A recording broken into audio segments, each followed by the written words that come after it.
तो physical properties में जो सबसे पहली आती है कि ये सारे एलिमेंट्स क्या होते हैं, पॉली एटॉमिक होते हैं, कभी भी मोनो एटॉमिक स्टेट पर ये नहीं मिलते। नाइट्रोजन से स्टार्ट करते हुए अगर हम जाते हैं तो नाइट्रोजन डायटोमिक होता है। स्टार्टिंग में ही मैंने बताया कि नाइट्रोजन हमेशा 2 एटम्स को कंसिस्ट करता है, डायटोमिक स्टेट पर पाया जाता है। फॉस्फोरस टेट्रा एटॉमिक होता है, P4 लिखा जाता है।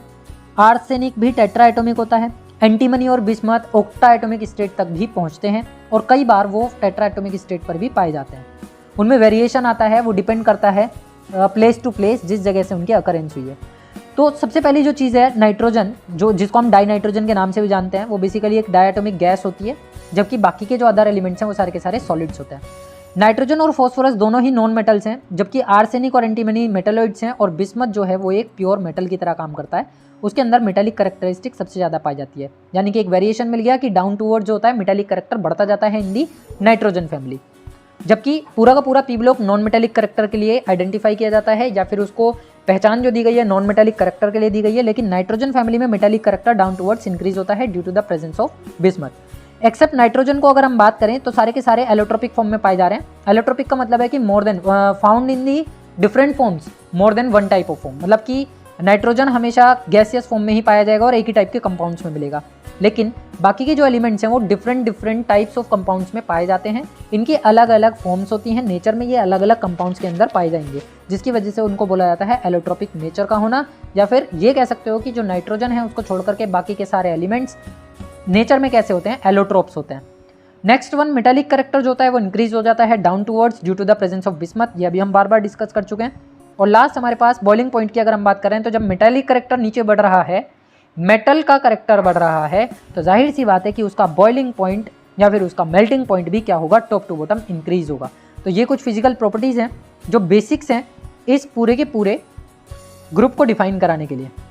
नेक्स्ट वन, इसमें हमारे पास आ जाती हैं केमिकल प्रॉपर्टीज़।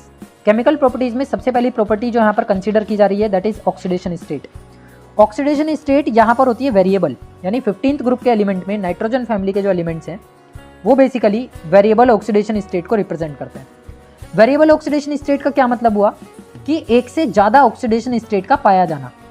एक ही element more than one type of oxidation state को in different compounds in different states अगर वो डिफाइन करता है तो इसका मतलब ये है कि उसके पास वेरिएबल ऑक्सीडेशन स्टेट है।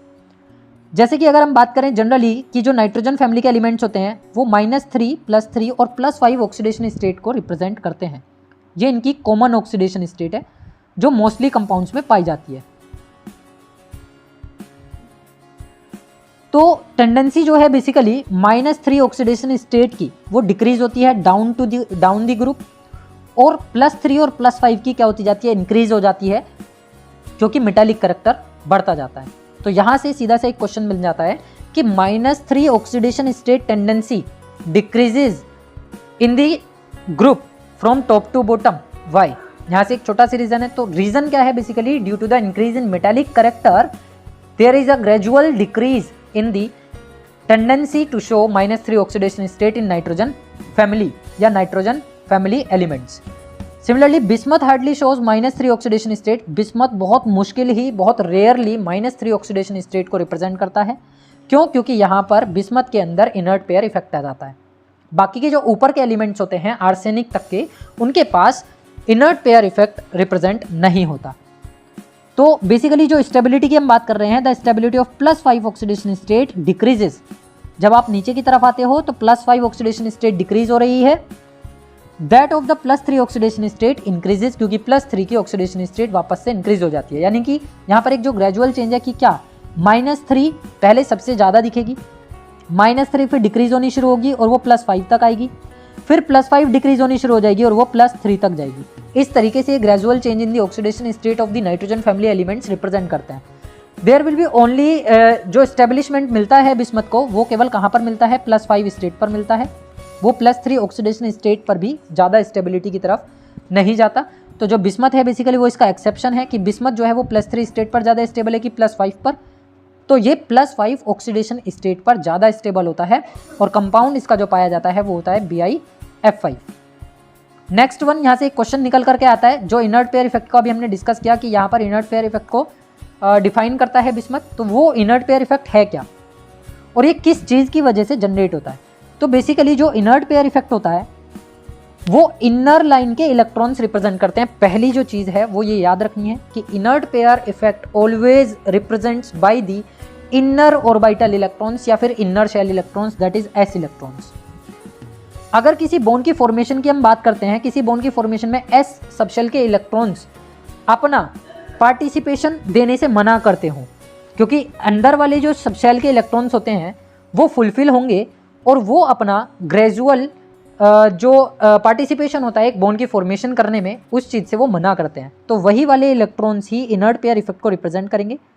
बेसिकली ये एस ऑर्बिटल के या सबशेल के इलेक्ट्रॉन पार्टिसिपेशन नहीं देते हैं किसी भी बॉन्ड की फॉर्मेशन होने में इन दी पी ब्लॉक एलिमेंट्स, जिसकी वजह से यहाँ पर आ जाता है एक इनर्ट पेयर इफेक्ट।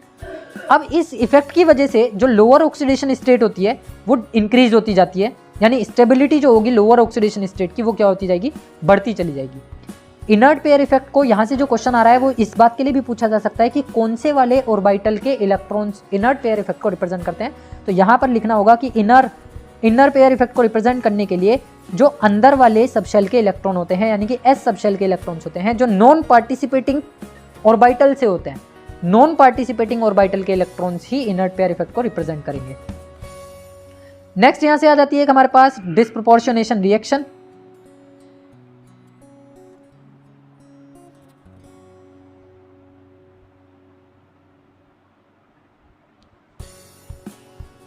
तो ये डिस्प्रोपोर्शनेशन, अरे इसको भी नहीं आना है क्या,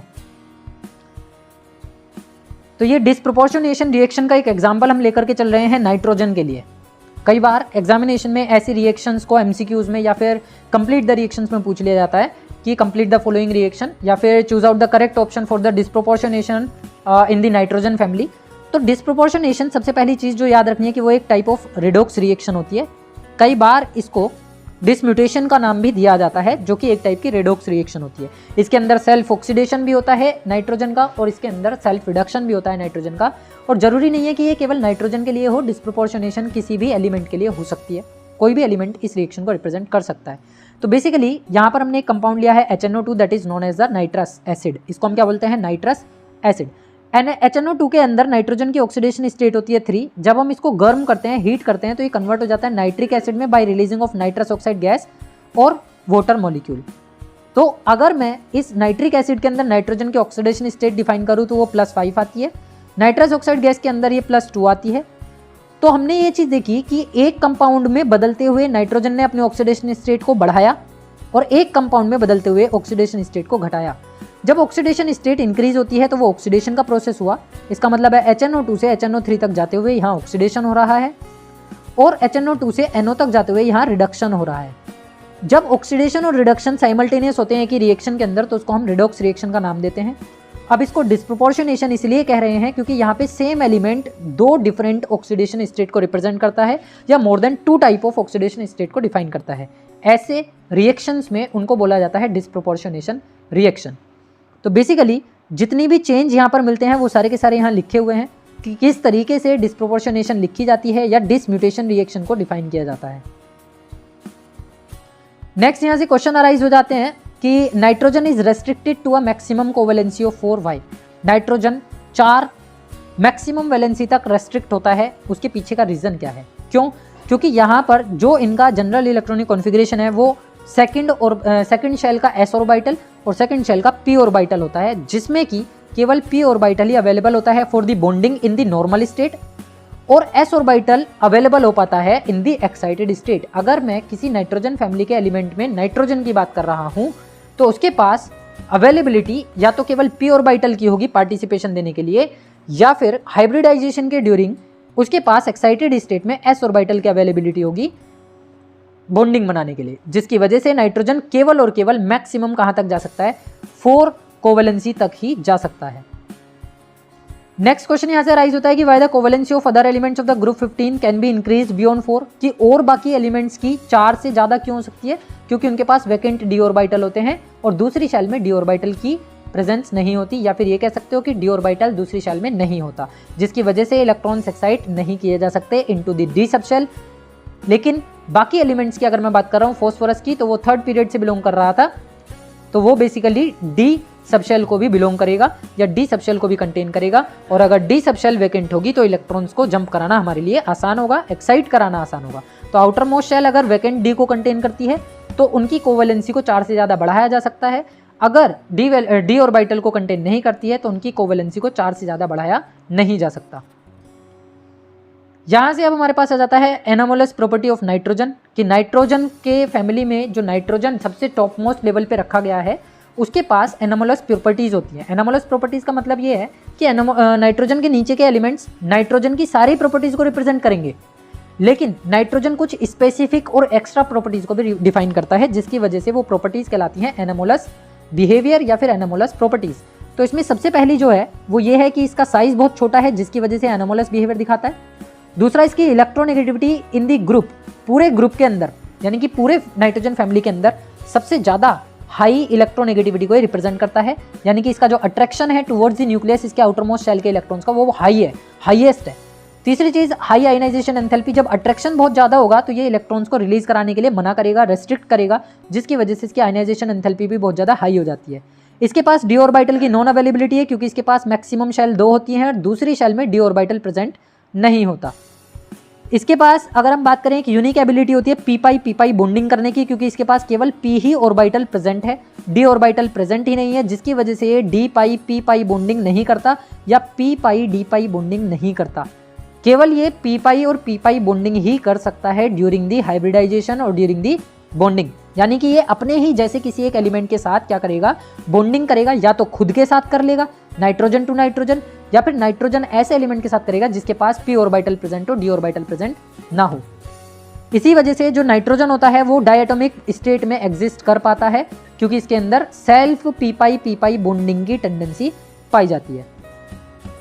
कंसिक्वेंटली इसकी जो बॉन्ड एंथैल्पी होती है, जब हम नाइट्रोजन गैस की बात कर रहे होते हैं, वो बॉन्ड एंथैल्पी यानी कि amount to break the bond between the nitrogen वो बहुत ज़्यादा हाई होती है, जो कि 941.4 किलो जूल पर मोल होती है। ये थियोरेटिकली एक्सपेरिमेंटली पाई गई है, थियोरेटिकली भी हम इसको बुक्स के अंदर पढ़ते हैं, लेकिन अगर हम अपना एक्सपेरिमेंट करें, अपनी लेबोरेटरी के अंदर इसके आयनाइजेशन एंथैल्पी का, बॉन्ड एंथैल्पी को चेक करें, तो इसमें वेरिएशन आना लाजमी होगा। वेरिएशन इसके अंदर बहुत ईजिली पाए जाएंगे, यानी कि एक ग्रेजुअल चेंज आना कॉमन सी बात होगी। अब यहाँ से एक क्वेश्चन ये निकल जाता है, सेम जो अभी हमने एनोमलस बिहेवियर देखा वहाँ से ये क्वेश्चन अराइज होता है कि why the heavier elements of the 15th group elements do not form p pi bonds. Reason है क्योंकि उनके पास वैकेंट डी ऑर्बिटल होते हैं, जिसकी वजह से वो डी पाई बॉन्ड की फॉर्मेशन करते हैं, जबकि नाइट्रोजन के पास केवल पी ऑर्बिटल होता है, इसलिए वो पी पाई बॉन्डिंग को रिप्रेजेंट करता है। केवल ये कॉमन सा रीजन है, बहुत बड़ी स्टेटमेंट हमें देने की जरूरत नहीं है, बहुत सिंपल सा लॉजिकल आंसर एग्जाम में हमें लिखना है। नेक्स्ट क्वेश्चन है, why is the single bond of nitrogen much weaker then single bond in PNP. तो उसके पीछे का भी एक छोटा सा वही रीजन हो गया कि जो इनर्ट इलेक्ट्रॉनिक कॉन्फ़िगरेशन होता है, जो हायर वाले होते हैं, नॉन बॉन्डिंग इलेक्ट्रॉन्स होते हैं, वो नाइट्रोजन के, उनके पास बॉन्ड लेंथ कैसी होती है, बहुत छोटी होती है। मतलब नाइट्रोजन बेसिकली गैसियस स्टेट पर पाई जा रही है, जबकि फॉस्फोरस सॉलिड स्टेट पर पाई जा रही है। तो सॉलिड स्टेट पर पाए जाने की वजह से जो इनकी बॉन्ड लेंथ होगी वो कैसी हो जाएगी, छोटी हो जाएगी, स्मॉल हो जाएगी, जबकि गैसियस स्टेट में नाइट्रोजन के पाए जाने की वजह से इनकी बॉन्ड लेंथ कैसी हो जाएगी, लार्ज हो जाएगी। और जब बॉन्ड लेंथ लार्ज होगी तो उसको तोड़ पाना हमारे लिए बहुत आसान होगा, जिसकी वजह से नाइट्रोजन सिंगल बॉन्ड नाइट्रोजन का जो बॉन्ड लेंथ होती है या बॉन्ड होता है वो कमजोर पड़ जाता है as compare to the phosphorus bond. Next question यहां से अराइज हो जाता है कि catenation tendency of nitrogen is weaker why. Nitrogen की कैटिनेशन की जो टेंडेंसी है वो भी कमजोर होती है as compare to the other elements. तो इसका भी छोटा सा सेम रीजन वही कि जो नाइट्रोजन के बीच का इलेक्ट्रॉनिक रिपल्जन होता है, नॉन बॉन्डिंग इलेक्ट्रॉन्स होते हैं, बॉन्ड लेंथ जो होती है वो बहुत ज़्यादा छोटी हो जाती है, जिसकी वजह से कैटिनेशन नहीं कर पाता। और गैसियस स्टेट में पाए जाना भी इसका एक रीज़न होगा कि गैसियस स्टेट में पाए जाने की वजह से इसके अंदर पी पाई बॉन्डिंग बनाने की टेंडेंसी पाई जाती है, केवल ये P pi d pi bonding नहीं बना पाता, जिसकी वजह से ये कैटिनेशन की प्रॉपर्टी को रिप्रेजेंट नहीं करता। सिमिलरली नेक्स्ट क्वेश्चन है कि nitrogen can not form d pi bond as the heavier elements like phosphorus and arsenic can form d pi और डी पाई बॉन्ड्स वाई। तो रीजन सिंपल सा कि पी के पास, नाइट्रोजन के पास डी ऑर्बिटल्स वैकेंट नहीं है, जबकि अदर एलिमेंट्स के पास डी ऑर्बिटल्स वैकेंट होते हैं, जिसकी वजह से नाइट्रोजन केवल पी पाई बॉन्डिंग करेगा, डी पाई बॉन्डिंग नहीं करेगा, या फिर डी पाई बॉन्डिंग भी नहीं करेगा। एग्जाम्पल्स हैं ये डी पाई और पी पाई बॉन्डिंग के, या फिर डी पाई और डी पाई बॉन्डिंग के। बेसिकली जो आर है यहाँ पे वो एल्काइल ग्रुप को डिफाइन कर रहा है, तो R3P double bond oxygen, R3P double bond CH2, इस तरीके से ये क्या करता है, P pi d pi bonding represent करता है। फॉस्फोरस यहाँ पर मेन एलिमेंट है जो डी पाई पी पाई बॉन्डिंग को रिप्रेजेंट कर रहा है। अब अगर मैं यहाँ पे R ग्रुप को प्लेस कर दूँ C2H5 से, यानी इथाइल ग्रुप को अगर मैं यहाँ पर क्या कर देता हूँ, इंटरमिक्स कर देता हूँ, तो ये बेसिकली क्या बन जाएगा, ट्राई इथाइल फॉस्फेट, ये बन जाएगा ट्राई बेंजाइल आर्सिनेट। ये कंपाउंड हो गए, ये हमेशा एक लाइगेंड की तरह काम करते हैं और नाइट्रोजन इनके अंदर भी डी पाई फॉर्मेशन नहीं करता। कुल मिलाकर के नाइट्रोजन का जो ये क्वेश्चन है वो एनसीईआरटी में भी इंपॉर्टेंट है और एग्जाम के पॉइंट ऑफ व्यू से भी इंपॉर्टेंट है कि why nitrogen does not form p pi d pi bonding और डी पाई बॉन्डिंग। तो यहाँ तक थी अभी हमारे पास कुछ केमिकल प्रॉपर्टीज। बाकी का देखेंगे नेक्स्ट क्लास में, नेक्स्ट वीडियो में, कि इसके आगे कौन कौन सी केमिकल प्रॉपर्टीज को नाइट्रोजन फैमिली के एलिमेंट्स रिप्रेजेंट करते हैं।